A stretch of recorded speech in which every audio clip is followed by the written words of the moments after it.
So namaskar everyone and welcome to VATAVARAN Talks. Just for your information, we are going live on Facebook, on CMS VATAVARAN Facebook page.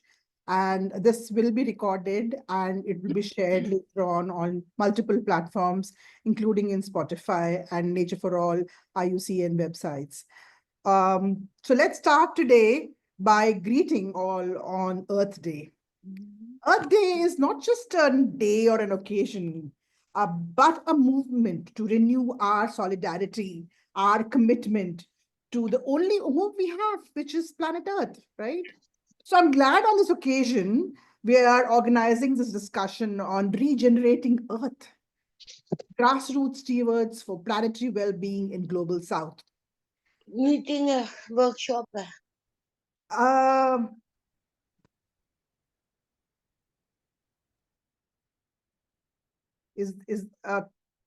sorry about that. Okay, let me start by who I am. I'm Vasanti. I'm moderating the panel today.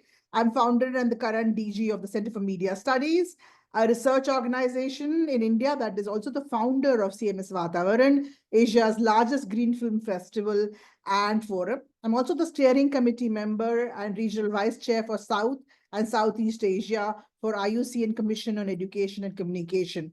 So I'm very glad that a lot of people from IUCN have joined us today.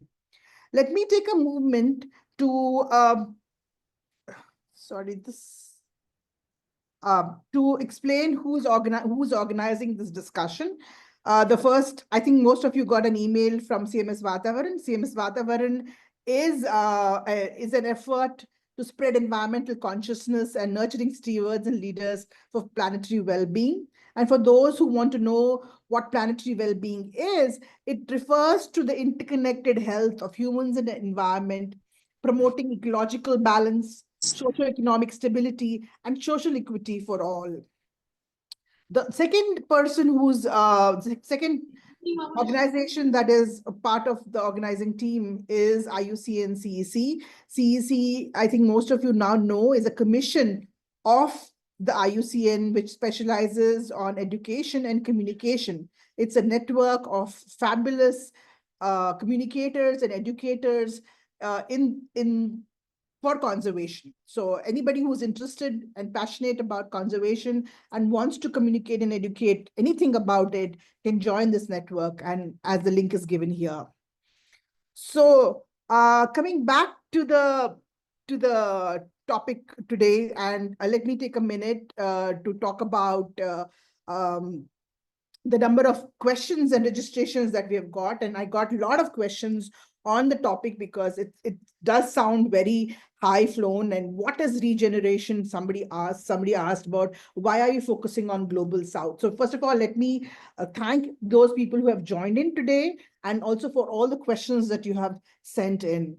The word regeneration is self-explanatory, but in terms of conservation, it is a step beyond the concept of sustainability. Today, we need actions and steps that not only sustain our ecosystems, but also regenerate and renew them. So as we all now know that we are only healthy when our planet or our nature or our biodiversity is healthy. So, so who does this regeneration? Why are we talking about regeneration? That's a question that some of us asked. Is it the policymakers? Is it the global NGOs? Is it the government? Yes, but it's also us who are the stewards, the community, individuals who take care and ensure that the well-being of this planet is restored. And it could be in any way, because we all know that unless the crisis we see around all of us, whether it's pollution or climate change or biodiversity loss, is addressed at their own respective levels, we and our children cannot survive otherwise. So it's that crucial that we talk about regenerating Earth right now. And the concept of Global South, especially continents like Asia and Africa, are perhaps better aware about this culture of regeneration, because it's in our tradition, it's in our spiritual being when we talk about practices. And we actually do, in fact, in India, we do pujas, and I'm sure in Africa also we do. They believe that we are nature. We are not just part of nature, but we are the nature. So and that's how we were able to live in harmony for a long, long time. But in today's world, I think the harmony has broken somehow. And that's what we're trying to see how we can revive or popularize. And that's what this panel discussion, we will hope that we will share some examples of how we can these examples of regenerating whatever we could do at our own community level as grassroots stewards can be shared widely and inspire others to do accordingly. So I'm very happy now to introduce the wonderful speakers that we have today. Let me start with Gloria Ujor, who's the Executive Director of NEST and the IUCN Regional Councilor for West and Central Africa. Thank you, Gloria, for joining us. It's actually a pleasure that you could join us and from Africa, and you've done a lot of work in Nigeria and West and Central Africa also. So may I ask you to share with us your extensive work with civil society organizations and local communities across West and Central Africa and how they have been stewards of nature. So over to you, Gloria. Thank you, Vasanti. And it's a pleasure for me to be part of this discussion today. We actually hold the earth at our hearts, and we keep expecting that humanity will do everything it can to uphold the earth so that it will continue giving us the life-saving resources which it has been doing. Yes, my organization, the Nigerian Environmental Study Action Team, is a local non-governmental organization in Nigeria, and it is national in nature in that we have members. It's also a membership organization, having members from across the various ecological divides in Nigeria and from various professional backgrounds, those that have interests in the environment. The organization tries to make use of this expertise that's actually varied in its nature. Now, talking about NEST as an organization, it has international partners. And of course, as you're speaking, you know IUCN is a major one. Mm-hmm. Now, across the sub-region of West and Central Africa, we also are part of that community of civil societies in the sub-region. And what do? We network, we meet from time to time, and we relate with one another, as it were, concerning issues of the environment, depending on what, the interests and depending on the available opportunities. And so, but our main work has actually been also looking into micro projects, even within a national level, also interfacing with other civil society groups. Mm-hmm. As I speak, Nigeria as a country, if you look at it ecologically, it represents actually my sub-region. That's the West and Central Africa. Because we contend with the various ecological zones, starting from the Sahel, the Sudan savanna, and the other various savannas like the Guinea, the Rift. And then we have the dry forests. We also have the rainforest down south, and of course, coastal vegetation, because you know that the Gulf of Guinea is our border in the south. And so across these ecological divides, we try to reach out as much as we can that is in conjunction with the other civil societies in the sub-region. I recall, for instance, that we were involved in a micro project in the wetlands of the Hadejia Nguru, which is an ecosystem located in the Sahel, Sudan region of Nigeria. And then, of course, we also had opportunity to also work with other civil societies to look into the contaminated sites of our Niger Delta. You know that Nigeria is a petroleum prospecting country for over half a century, if I should say that. And so there has been a lot of contentions with respect to taking care of the environment by the companies involved. And there has been callings and yearnings for the right things to be done in order to start restoring the nature for the humanity. The humanity that occupy that area are mainly involved in looking into the earth for their livelihoods. Talk of farming, talk of fishing, and all that. So, and we, as I speak now, we are also carrying out some micro projects that border on climate resilience. Scaling up climate resilience amongst communities in order to bring them up to to be at home with the issues of climate change. And we hope that this communal engagement is, as part of the bedrock of the interest of the organization, is something that will continue to take on from time to time. Thank you. Thank you, Gloria. And I would want to come back to you for actually sharing with us few examples of some community-driven environmental restoration and climate resilience. You really told us about how interdependent we are with nature, whether it's in terms of livelihoods or in terms of our lifestyles. But how do we as community and restore environment and climate resilience? We'd love to hear some examples from you, but then I'm sure we can come back to you later on. But I do want to move now to Parvinder and to hear from him about, as you all know, Parvinder is a storyteller who's been doing a lot of communication, and he's right now the head communications for the United Nations World Program. Parvinder, water are the key for our survival. Yet this nexus of food security, environmental stability, and human well-being is not quite really understood, especially on how climate impacts hunger and livelihoods in vulnerable communities. Can you please explain this to our audience? Thank you, Vasanti. It's a pleasure to be part of this discussion and on the panelists. Before I start, just wanted to highlight that the World Food Program, the organization that I currently work with, is one of the leading humanitarian organizations, and our core mandate is reducing hunger. That's SDG 2.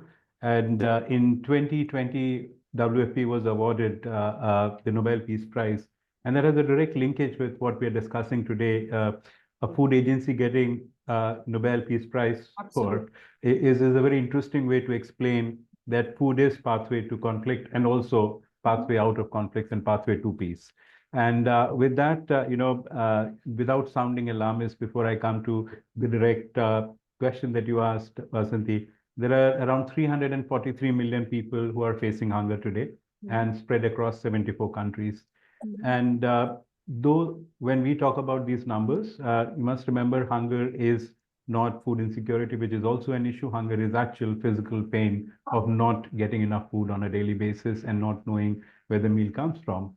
And when you look at the confluence of three factors, conflict, climate emergencies, and economic inequality, these are the core drivers of hunger and food insecurity. And almost 65% of acutely food insecure people are in conflict areas.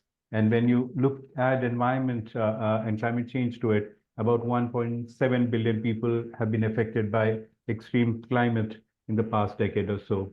Now, to your question, it's shocking to, at some level, that though the urgency is very clear, the figures show that what we had committed as SDG targets in 2014, we actually have gone back to it. So the hunger levels are actually, which should have reduced, which should have gone down, have actually gone to levels before we committed to something. And despite that, there is not enough awareness and visibility around it. I think the problem of singular narrative, of trying to see things in piecemeal ways and talk about them without truly highlighting how the interconnectedness works, whether it's environment, whether it's conflict, whether it's equity, is also a huge problem because these discussions individually do not add up to the real challenge that people are facing, the planet is facing. And in terms of the question of well-being that you raised, I think there is no way well-being can be talked about till the primary needs are met and long-term food security or security around the basic needs is achieved. Uh, there are a lot of practices that we see that offer hope, and most of them, I must say, and I'll cite some examples later on, are linked to the fact that, the reaction to climate change, for instance, the extreme weathers on a daily basis by, say, a woman farmer, surviving on a homestead, and adapting on a daily basis. And the adaptation has gone to the extent that, I mean, we talk about large data sets being used to make predictions. I think women have been doing that all through. They're looking at these kind of tiniest and the most kind of practical source of nutrition that they can draw from the family, from whatever they have, and it's getting more and more difficult for them. So when you look at a village community, you do also see how climate change has impacted the commons through which they sustain themselves in difficult periods, which now have become the norm rather than an exception, and then the increasing in frequency and intensity. Right. So my point here essentially, Vasanti, is that when we talk about the Sorry. Go ahead. Parvinder, you're muted. Muted because there was some other sound, so somebody muted me from the organizing team. That's okay. I'm sorry if I would go back. I say the three factors that I talked about, which I think are planetary crises that we need to have more messaging, more conversations around. A big piece of it is not just scientific evidence, data, logic, and advocacy around it, but there is also very strong need to do storytelling, which is not singular. We need to highlight, today it's difficult for younger generation and those who have power to influence to even understand, what life is like in a farm or for a agricultural laborer, or, the communities living on the front lines of climate change, and they are facing struggles on a daily basis. When you tell and explain to them, which, by the way, Vasanti, your organization does very well, the VATAVARAN Film Festival is all about that, about trying to tell stories from multiple vantage points and explain to it. So that's probably one of the key things that we need to talk about, not talk about these crises in isolation. We need to see the interplay of these crises and how they're impacting people. Also, highlight the fact that the crises are not a norm. It is an extraordinary situation. It is not something that we can have conversation about and do nothing about. The third point, which is very critical, is that when we talk about one planet, it also needs storytelling that connects every one from upstream to downstream, and people who are, facing the brunt right now. But the circle is getting wider and wider. It's just a matter of time when this becomes a crisis that is difficult to ignore. Yeah, thank you, Parvinder. You've really given us a wide perspective and really hard-hitting facts, which are actually shocking that we are having this normal conversation when things are so strategically extreme situation. And it's really sad to hear about how SDG 2 has gone back in terms of its targets, and we'll not be able to reach the targets that we have for 2030. So we really need to work hard and together. And I really like what you talked about, the interconnectedness approach, because I think that's the key thing. And when we talk about well-being, certainly cannot have well-being when our basic needs are not yet met. So that's very well said and very well explained. I hope other audiences have understood the concept of how important and how critical climate change and the triple planetary crisis that we are facing needs to be addressed to talk about equity issues, like ensuring that everybody has on this earth does not go and nobody goes hungry on this planet Earth. It's actually a shame to be talking about to be hungry in this particular age and after so many years of this developed world, so-called. And again, the global south, where we think we are very well developed, we still have pockets of these extreme hunger, even in India or in Africa or in different parts of Asia, where we are so integrated with nature and in the development discourse of of respective nations, that this we still haven't been able to achieve this goal. So thank you for sharing that, Parvinder. But I want to come back to you on Sure. many more issues, and perhaps you can also talk a little bit into the insights, how you talked about the problem. Now let's talk about solutions. As you Yeah. right, enough talk has happened, but these talks are important so that others learn and can replicate and share and are inspired to take actions. VATAVARAN, yes, is one way of looking at the different narratives and storytelling from various perspectives. But what more can each of us do? And how can communities, and I'm sure Gloria will explain some, and I want to hear from you also, where together, these partnerships, whether it's international level or at community level or at government or systematic regeneration has been possible. So there is this possibility, there is still time that we can take action. So thank you, Parvinder. I'll go to Tanya before I come back again to Gloria again. Tanya, I really thank you first of all for coming today and share. I know you're very busy, but Tanya, as you all know, is the climate and environment portfolio at Rohini Nilekani Philanthropies, who's actually working a lot on community resilience and climate adaptation in India. So she can really, I really want to hear from you, Tanya, what your perspectives is on the role of philanthropy in making this enabling grassroots climate action take place. I mean, we heard from Parvinder about the issues and the challenge and the magnitude of the challenge, but it is now more urgent for every person, especially philanthropy, to be able to help in making an enabling grassroots climate action possible, influence policy, and ecosystems to support environmental justice and planetary health. So what is your perspective on this? And then we'll talk a little bit more about some examples and models of such innovations. Over to you, Tanya. Yeah, thanks very much. This is a great sort of panel to organize in a very timely and relevant topic. So I think before I get to the role of philanthropy, I think there's something to be said a little bit about the context in which the global south, or the terms I would prefer is low and middle income countries, are operating. And I think that context is sort of shaped both by some global forces, but also the contextual factors and geographical challenges in which we operate. We know for a fact that climate is that one risk which poses a threat in terms of not just acting as a risk, but it stands to sort of undo developmental gains we've made across sectors. And therefore, there's a lot of conversation, I would say, in countries like India and other low and middle income countries to foreground developmental and livelihood challenges as being front and center to any conversation that we need to have around climate conservation or related themes.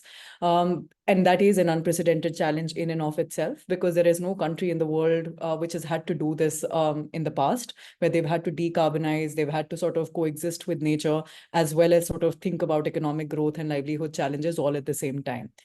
So I think that one big challenge in which philanthropy or any other actor in this ecosystem is sort of responding was that.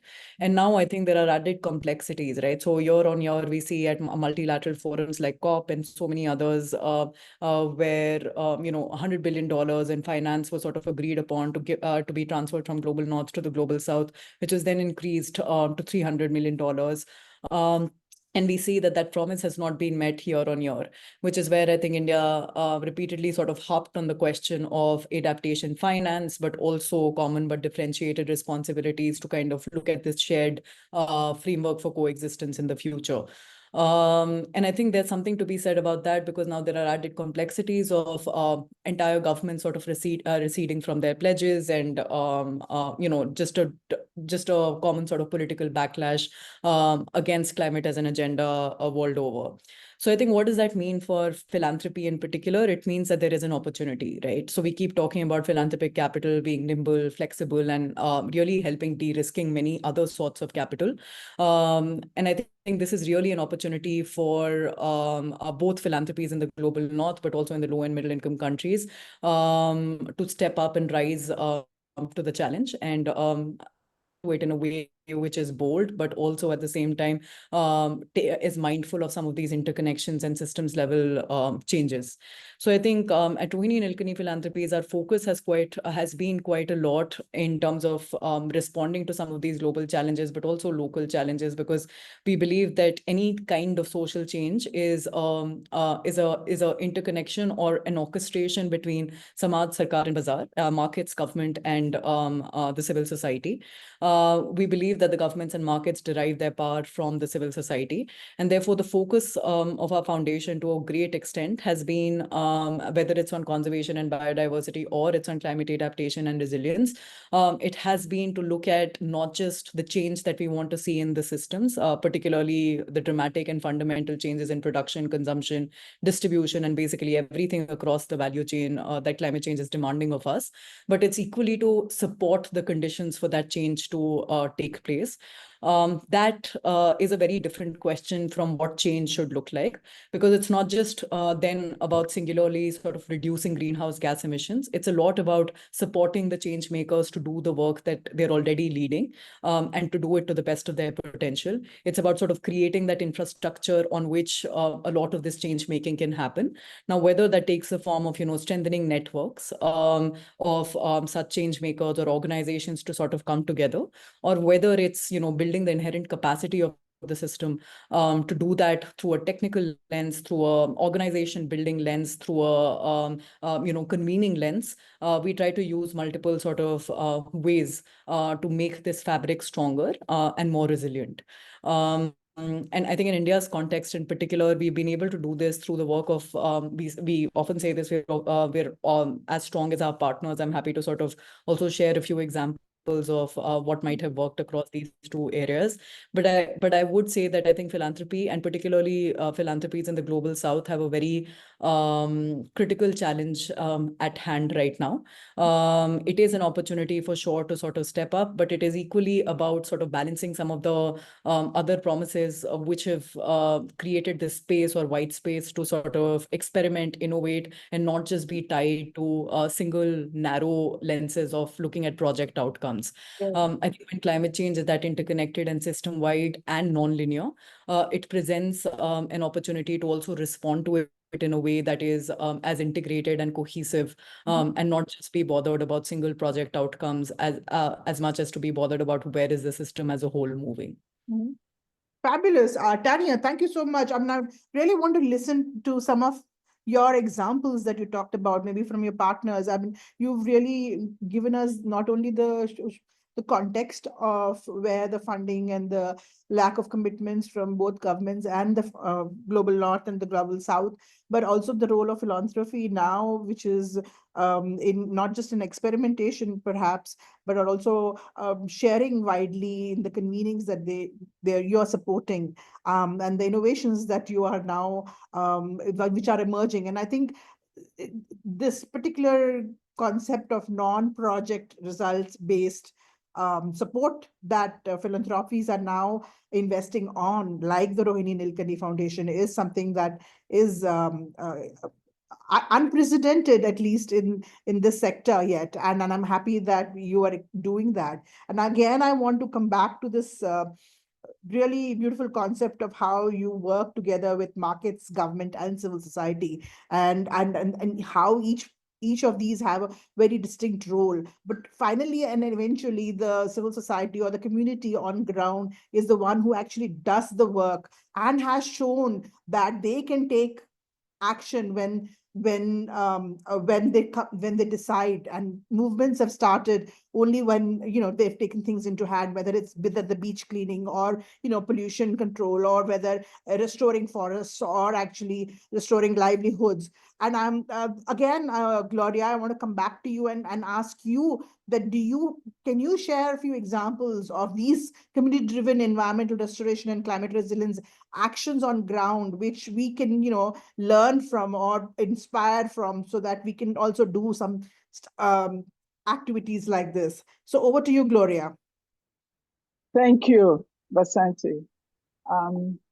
Yes, I want to say that supporting healthy ecosystems, starts with small. everyday actions. And that is what, sorry, that's what, that's what goes on with communities who regard themselves as part of that nature where they dwell. And so what comes to my mind now is that in our cities, we are used to seeing huge refuse dumps, but in the communities, you seldom see such. And the question comes to mind, what is the reason? Communities are, living within the natural ecosystems, recognize the fact that they have to reduce waste. They cut down on single-use plastics, and they encourage a lot of recycling of any products or they use. They recycle properly. They engage in compost organic manure in order to enhance the spaces where they plant their crops. And so they try to minimize pollution in every aspect of their activity. Another aspect is conserving water. Oftentimes you could have streams or rivulets around them. They try to protect this water from pollution of all sorts. They try to, even prevent leakages, and they try to use, reduce unnecessary wastage of water. They also use this water for irrigating,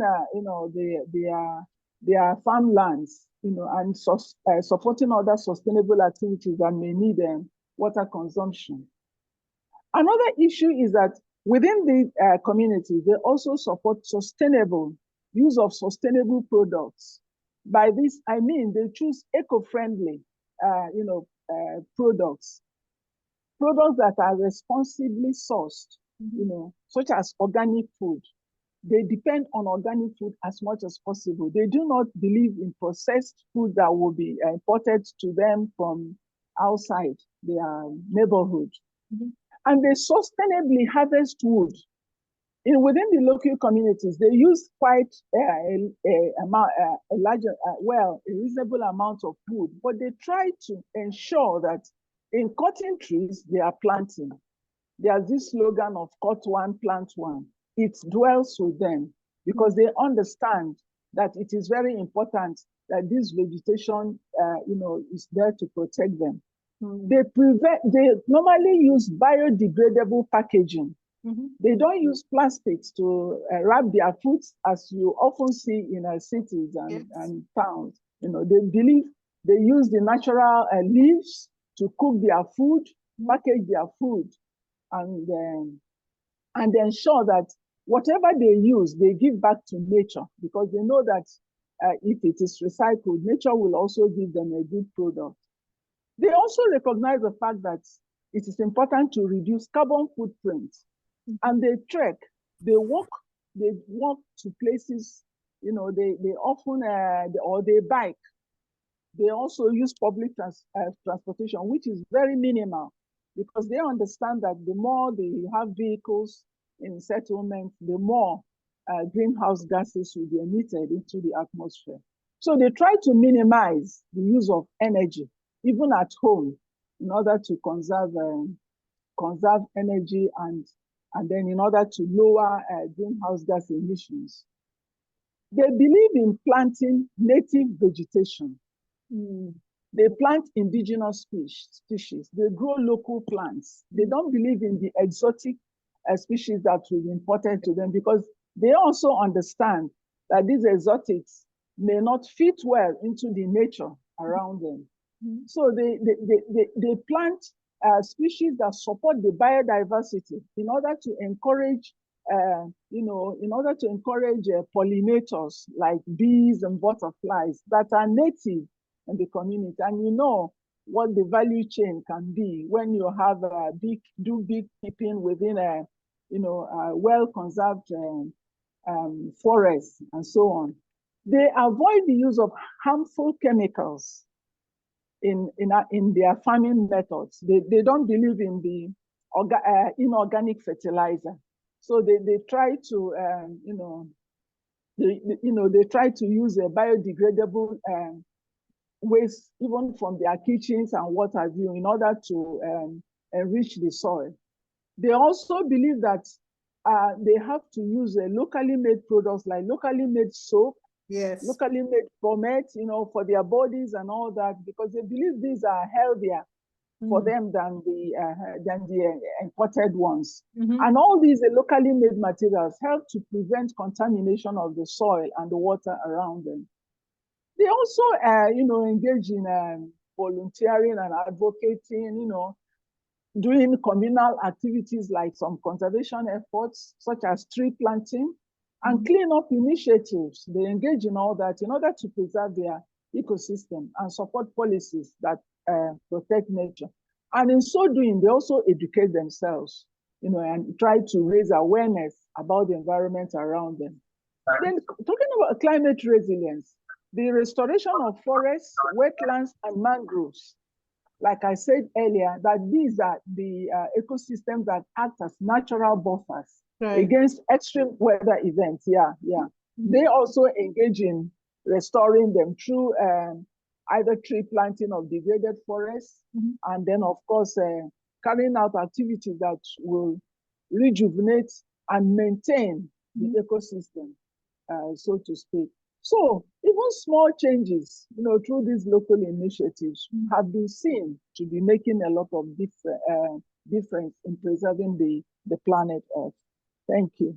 Thank you, Gloria. I think you've actually summarized very well on what individuals and people are doing, both in your communities, and actually I can say that very similar to that is what we in Asia, especially in India, are also doing similar kind of efforts. But in fact, in our government also has a program called LIFE, which is Lifestyle for Environment, which basically has 1275 actions where just what you explained about energy efficiency, waste reduction, lack of plastic use, and segregation of waste, and many activities are listed in those, and about how an individual, if they want to live a much more healthier life, can do. But here I think what Parvinder explained, certainly each and every action is important.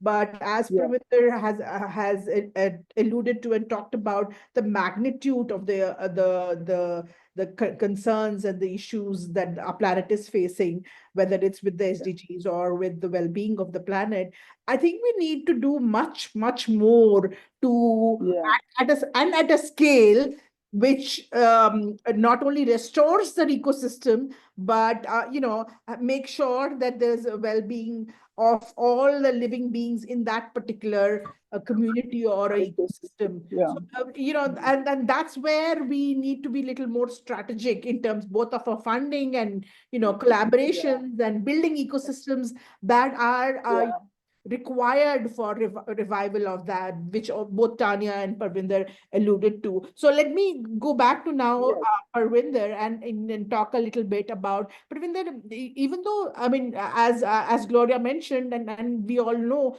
that each of us, and we've seen many in our community doing these small activities, given the current challenges that we all know, and given the socio-political context that Tanya talked about, how do you now see this challenge of and perhaps you can provide, let's not talk about enough talk about what is not there, and the challenge is now, I think, well understood and also comprehended quite well. Let's talk about what more can we do and what insights into partnerships between international agencies and local actors and governments can do to build systematic regenerative solutions.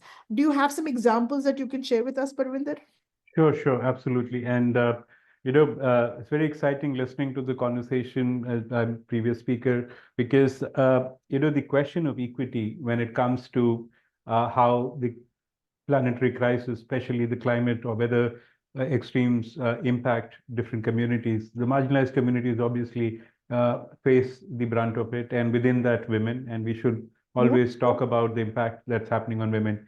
Now, when we talk about the communities who live in forest or on coasts, and in niche geographical areas which are highly vulnerable but required a historical kind of a ecosystem where they coexisted. I think the emphasis on that should also be accompanied by emphasis on equity of who is really driving the burden of environmental damage.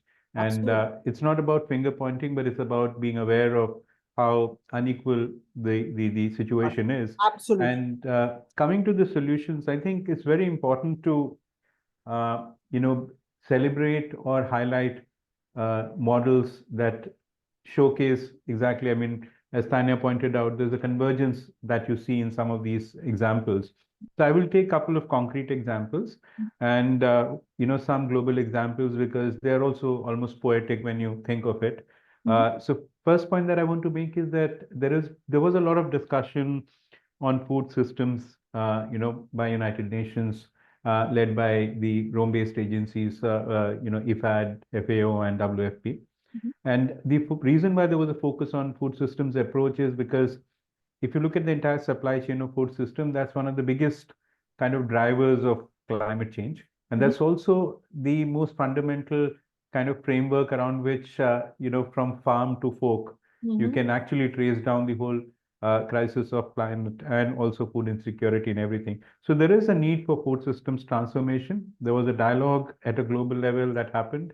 There was a declaration that came out of it. And I think it's very important that individual countries with different stakeholders who were involved in these consultations should go back to that declaration and look at some of this.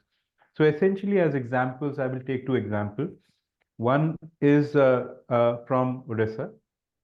And, the millet mission, all of you are very aware of it. And Odisha really presents a fascinating example of a particular crop which is resilient, which has historically been a crop that, was consumed and was known for its nutritious value and more significantly was known for its ability to survive. And, it's almost resembles the resilience women have and that crop has. And it went out of usage, so much so that people lost the seeds.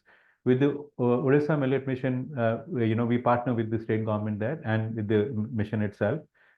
We've been able to work on a number of good practices being distilled from these projects that are happening. And when women went back to planting millets, they not only started consuming millet, which led to improvement in their nutritional health, which was our fundamental concern at that point of time, especially anemia, and other health indicators. They also started demanding market linkages for the produce that came out from millet. So the self-help groups, a massive number of them that exist, 70,000 in Odisha, they all got involved with the supply chain that millets created. So, and then that got linked to processing of food, which was sold by these women through millet tiffins. And if you go to Odisha Secretariat, you have this millet cafes there, where, the story of where the millet came from, along with a very processed smart food tag that's very popular, is presented at the same time. But when you look at it, it is an example of multiple engagement and entire food system level approach. So I think there is a need for us and all the stakeholders really to scale up these interventions. I think there are great models. We need to have the ability to put it to scale. And that would only happen if the state policy level kind of uptake happens. And that depends a lot on how that has been established, the SOPs have been created, the stories are told, and then that goes up. The other example I want to take is from Assam. And there's a project that, is in its second year, and the Norwegian government, Assam government, and WFP are working on it. It's called ENACT. It's specifically focused on a couple of new pioneering areas, and that gives also, some ideas on when we look at solutions.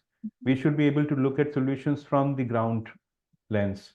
The solutions that we might profess in terms of availability of technology, availability of information, availability of resources, in terms of the seeds that are there, the financing that is there, doesn't really work on the ground as it should, simply because it has not been created with the community. So the ENACT project in Assam is essentially based in Nagaon, where women have come together and they are diversifying their livelihood to respond to weather. And the changes in weather are communicated to them through WhatsApp in the language they understand. They get advisories on farming and climate together. There are two broadcasts or outbursts that go to them, and they can connect with experts from the Agriculture University of Assam in Guwahati as well, and various other information centers, and they can talk about what they need. So they are planning resilience in their livelihood, and along with that, they're also working on various other associated models. Please remember, a small women farmer is just not growing crops. Absolutely. They're growing vegetables. They're also trying to do poultry and all of that. So these women have come together, and because they have this access to, a discussion platform and information that they can understand and the actionable information, they seem far more confident, and they are able to leverage the loans that they're getting and other things. And they're picking and adding the basket. It's called livelihood mapping. Okay, so I'm not just dependent on one. So the logic of resilience is that in uncertain times, you create both capacity and different assets that are there through which you're able to go through that. And, you'll be very happy to know there are varieties that have existed for centuries and we've lost them. These women have been able to, this year, plant a rice variety called Ranjit. It's a very interesting name, and the Agriculture University gave it that name. Ranjit has an ability to not only survive flooded waters, it can actually grow higher to surpass the level of water so that it can kind of bear, crop. And that has been distributed to the women, and they were the ones who discovered it in different parts of unused lands that were there. Wow. So this is one example. But again, all I'm saying is that the beautiful stories and examples, how do we scale them? How do we make the scaling so frequent and so kind of manageable with different stakeholders that the bigger, the challenge that you were talking about at a larger scale, there's a counterbalance or a counter narrative in a positive way that gets created. And I'll use just one more example and then I'll quieten up. Yes. So you all have heard of Sahel. Sahel is one of the driest part, conflict-ridden, and there's this huge problem of food security. And WFP, though it's a humanitarian agency, it also does long-term work to completely kind of create a scenario that people can step out of hunger. And in Sahel, we started a rejuvenation process, a reclamation process of land that was not cultivable by creating what we called half crescents. It's like the moon, but it's a small formation that's dug by the community members at the frontiers of the dry land. And within 2 or 3 seasons, it is able to hold water and provide protection to plants to grow. I urge all of you who are listening, just search for it on YouTube. You have like hundreds of videos, not just made by WFP, by people who have gone there. And the entire community gets involved. So what could have been just a program of distributing food to the community, it became a community project to reclaim land, to plan around it, and then see the benefits of it. And based on that, the community building its other aspirational developmental kind of gains. So there are lots of these things available. The thing is to integrate it.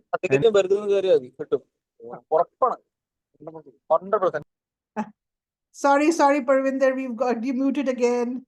Sorry, Parvinder, unmute. I'm so sorry. You haven't missed anything important. All I was saying is that in these times of pessimism, it's important to, and the problem seems immense and large. It is. But, scaling up these ideas and working together, along with the individual changes that other speakers talked about, I think we are very aware. And one of the kind of measures of seeing why people are not moved and alarmed by the challenge that we are confronted with collectively is also that we don't get to see the impact of our actions very clearly. Right. The further you go from source of food, it is very likely that you do not understand which field where somebody has struggled to produce it, how that made it to your plate, and many other things about choices that we make. So it's important to be aware, but I think we need system level change and food system transformations that I talked about, and scaling up these examples of resilience. Absolutely, Parvinder. Thank you. Those were amazing examples. I mean, I myself hadn't heard about some of them. So thank you for sharing, and I'm sure it's absolutely informative. I mean, the Sahel experience or the experiment that you've done is certainly something that we certainly need to know a little bit more, and how we can reclaim land, which is now a very precious commodity. The millet emission that you talked about is again a beautiful case study that has so many multiple actors and stakeholders Yeah. in place, including the government and international organizations, self-help groups, NGOs, and the governments, both local, especially the panchayat level and state level and national level, because there's a national millet mission also now. Yeah. So Yeah. about at different levels, how they all came together and started something which has now not only revived and regenerated the whole forgotten food product like a millet, but Yes. be regenerated. So it's a fabulous experience of example of regeneration, I think, that we could talk about. So thank you for sharing that. And then the Assam example of Norwegian funded enact solutions that they are trying to see how livelihoods can be resilient to climate changes and the weather changes that the people are facing in Assam. So fabulous examples. Thank you very much. And I want to Oh. just also flag, Tanya, I want to come and I want to learn a little bit more. I'm sure you have plenty of examples from your own partners and the work that you are doing in India and elsewhere. But before I go there, I just wanted to, just kind of a very important point, that 2 points that Parvinder made, one about women and the most vulnerable who are actually affected in this whole discourse, and we somehow seem to be not looking at things from a gender lens, A, and B, about his fact that we are getting distant from the source and from nature itself. In fact, earlier today, I was talking to a group of school children, and I asked them, again, they were in Hyderabad, and all of them are from good schools, and not even half of them had seen mangoes growing, which are right now all over the town. And so they all go and they only buy from the grocery shop, which is again packed in plastic. So it's so sad that we are getting so distant from nature, from our source of food, or from the source of all the beautiful biodiversity that we have. And I think that is also one of the main issues and of concern that I think we need to reconnect and work with, so that we can connect people back to their roots, as they say. So I think we can talk a little bit more about that later on, but I want to hear from Tanya a little more experiences and some more models of efforts and experiments and models that have really helped regenerate ecosystems, or so over to you, Tanya. Yeah, thank you. So I think I resonate with a lot of what has already been said, both by Gloria and Parvinder. But I think I would say that I think, at least at the philanthropic level, the heart of the question really is, how do you look at impact? Yeah. And therefore, what do you choose to sort of de-risk, what do you choose to support, and what do you choose to enable and nurture? Sort of looks at the heart of that question. And I think for far too long, at least in the way impact has been sort of visualized by traditional philanthropic methods, is very linear, very sort of metric driven, very sort of tied to control. But what we forget is social change, and especially change in the climate, with wicked problems like climate change or even conservation and biodiversity loss, is non-linear. It's inherently dynamic and uncertain, and therefore just sort of again looking at impact in a very metric centered way will not work. Therefore, I think the tension that you're often sort of contending to support new initiatives or innovative models that are out there rooted to local context is, how do you look at long-term change, but also balance it with the speed and scale of the problem that the climate crisis poses. And when at the same time it requires you to sort of fundamentally change the systems of production, distribution, and everything else that we've spoken about today. So I think if you recognize that this is a long-term game, then I think there are multiple pathways that do emerge or do begin to emerge. And I think we've experimented with a few. So one is, of course, like, what we hold ourselves accountable to, which we kept hearing from multiple partners on the ground, was how a lot of the times project-based funding can be very limiting. Therefore, 90% of our grants are multi-year, long-term grants that we hand out to organizations. And we've seen that, that's not ever a trade-off with accountability, because that's a first concern that often pops up in the mind of funders or donors or many other such players. And to the contrary, it has allowed organizations to innovate and be much, much more flexible and nimble to the challenges that they're encountering on ground. So some of these direct grants, for instance, with organizations like some of the partners who work in very, very vulnerable regions, not just climatically, but also with vulnerable and marginalized populations who are disproportionately facing the brunt, are doing it really well. So one of our partners, like Farmers for Forests, who work in Maharashtra, initially started out a lot of their work thinking that, they're going to solve for looking at work with smallholder farmers, looking at payment for ecosystem models, which can help with deforestation and afforestation programs, and particularly therefore help in biodiversity loss, but also with greenhouse gas emissions. But it was very clear to them as soon as they hit the ground that the communities came back asking that, are you going to be here for the longer term?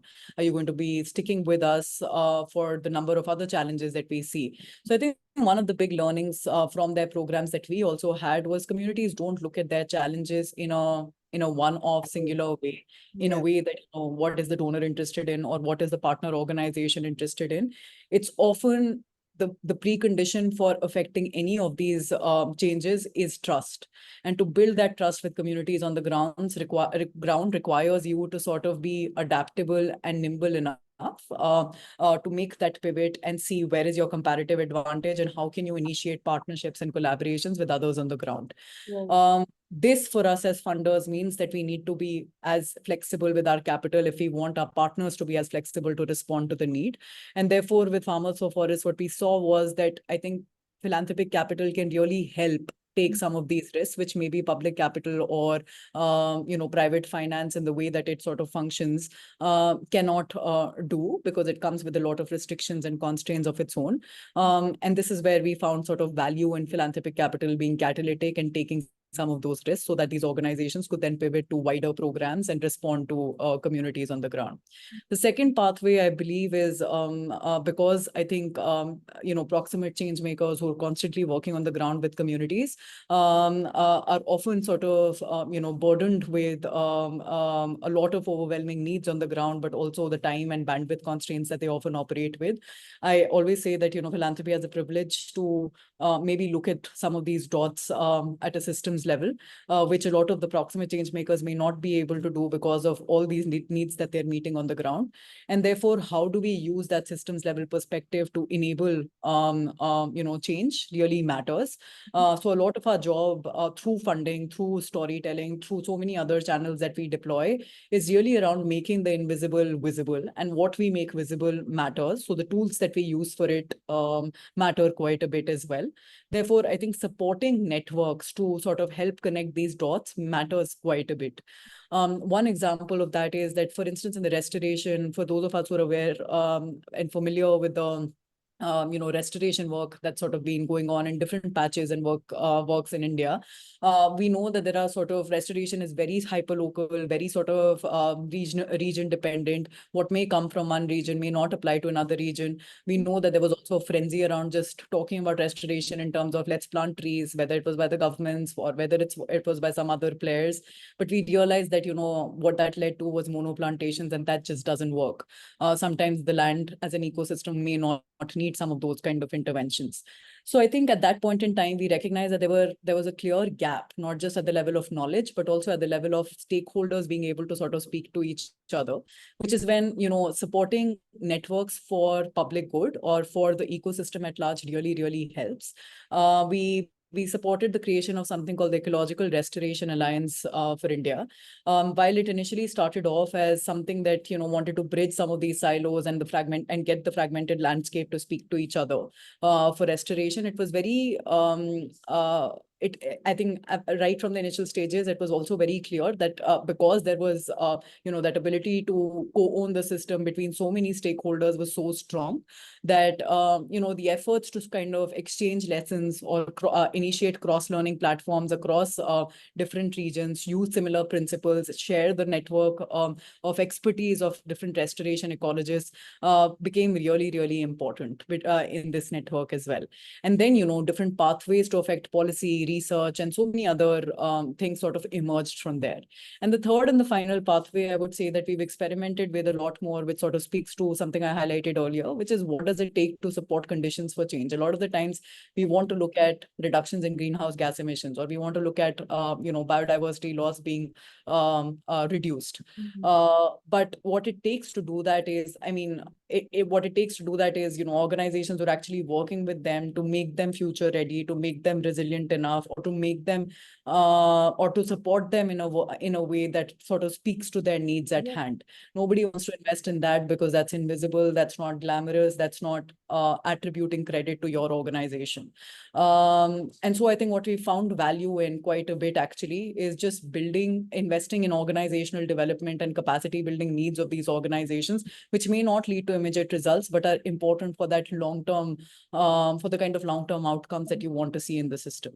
So I think that's the third pathway, and we've seen a lot of demand and traction for that third pathway as well. Fabulous. Thank you so much, Tanya. And I am so much encouraged by your sharing, because I'm so happy that to hear about the fabulous work that Rohini Nilekani Philanthropies is doing and thinking about, and that too from the systems approach and from a long-term approach, and looking at a future-ready kind of community level networks that need to be developed so that the system change can happen at the scale and the urgency that we all heard about. So I'm sorry we have to kind of end because we already ended time, and I'm not having last round of final comments that I really wanted to have from all of you. I just have few minutes that I just want to kind of wind up and thank each of the speakers who've talked about. I will not even try to kind of summarize the discussion, because clearly one thing I found today in this discussion is 1 hour is not enough to have this, because if we want to go a little bit more deeper into each of the issues that the speakers have talked about with their rich experience, we will really need to go a little bit more deeper into understanding what and how what works. But I think at least the discussion that we've had today has given us some hope, some direction, and some case studies that are so tangible, and actions that are so tangible that we can all hope can inspire action from the wonderful people who have participated, and we've got many of them. And I do see that there are many who are asking a lot of questions. In fact, I had a huge bunch of questions that have come up, which we couldn't have asked in this particular question, but we will hope this will give us more opportunities to do these VATAVARAN talks on different issues, and perhaps some of the questions can be turned into top topics for next the other talks that we will do later on. So with those words, I want to thank each of our speakers. Thank you, Gloria. Thank you, Parvinder, and thank you, Tanya, for different perspectives from different places and different standing from UN, IUCN, from Asia, from India, from Africa, and from the philanthropic world, which is new but is doing some amazing work that we all need to know about and to see and learn also from thinking from the perspectives of social and behavioral change context. So thank you very much for coming in and giving your perspectives and sharing of the amazing work that you're doing. And I also want to thank all the participants and also my colleagues, Sabyasachi, Kencho, and Preeti, who helped us organize this talk. And I hope that we will continue having this dialogue so that there is a space where these alternative narratives can come up more often and can be a platform for not only sharing and learning from each other, but also hoping that we inspire action that is urgently needed to address restoring our planet Earth. So again, on World Earth Day today, I want to greet all of you, and I hope we can come together, make the difference that urgently is needed. Thank you once again to all of you who have participated. Apologies if I'm not able to take up your question. Hopefully, we'll have more interaction in the next session. So thank you once again. Namaskar. Thank you. Thank you. Thank you. Thank you. Yeah. Thank you. Thank you.